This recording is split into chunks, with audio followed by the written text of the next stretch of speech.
Hi, I'm Lori with craftroomtime.com, and I'm here to bring you another wonderful video. Please like and subscribe and ring the bell so you get notifications, and here we go. We're going to go ahead and upload the image. Go to your computer, find the image, and bring in the SVG.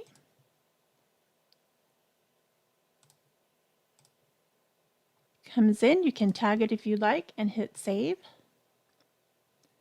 And then go ahead and insert the image. The whole thing comes in grouped, so I'm going to ungroup it first. All right, then I'm going to just select the writing down below. Let's see, it's kind of all the same size. So I'm just going to go over to the right and I'm going to select what I want. I think I can get all the words. I got all the words now, and you can see that in over here. It's the darker gray, and I have the little banner. I'm going to attach. Okay, so that one's done. I can move that one out of the way. Now this piece here, we also do need to attach this as well, so I'm going to go ahead and attach. It did bring that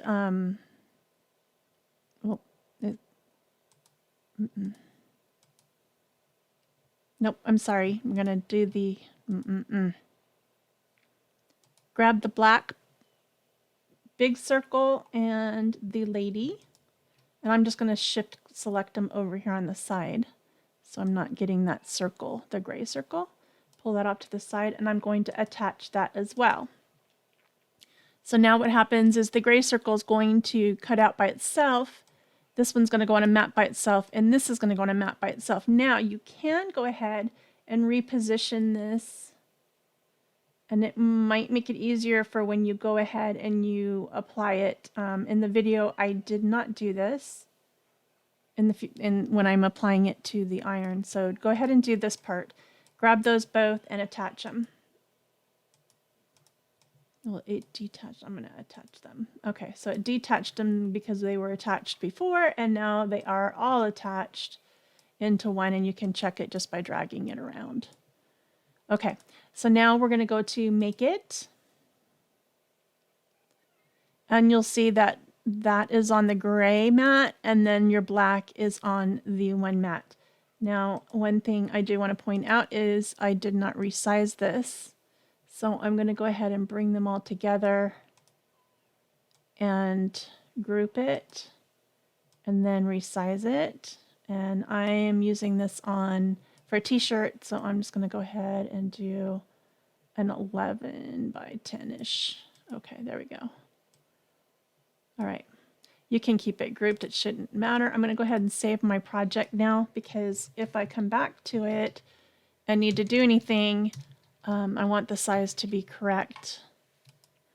If you don't do that, then you may have a problem with your sizing. Okay, then go to Make It. It'll put it on the two separate mats. But your black mat now will be all nice and clean, and when you pull it all off, it'll be all lined up, and you can just go ahead and adhere it to your t-shirt all at once. In the video, you're going to see I did them separately. So I think this is a better alternative, is to put it all together, attach it, and then. Now don't forget to mirror, because we are using HTV. So I'm going to go to each one of the mats and I'm going to mirror it. And then everything should be fine too. You won't have to worry about replacing anything. If you forget to mirror it and you go on the next screen and you mirror it, you'll have to come back anyways, because if these are not attached, they're going to be in different places and they may be overlapping. So just as a warning, I'm going to go ahead and continue. And then I'm going to go ahead and select the Cricut heat transfer for non-Cricut. That's the one I'm going to use. Okay, I'm going to leave the default pressure on, and then I'll continue. Okay, so when you're going to do the heat transfer, you're going to use your parchment paper to put it over the design and make sure that your design is centered. You're going to set your Cricut heater, your easy press, to 315 by 30 seconds and wait for it to heat up. and then you'll go ahead and apply the design. You'll do it in layers, so this one has already been done, but you'll do the black part first, and then you'll do the little silver part around there, so you'll apply it on that way. There we go. So then when your heat press is all ready to go, you'll just apply medium pressure by putting pressure onto the easy press and leave it on for the 30 seconds. And so my easy press is heating up. That's what we're waiting for. And then you'll apply the pressure, do the 30 seconds, and then take it off.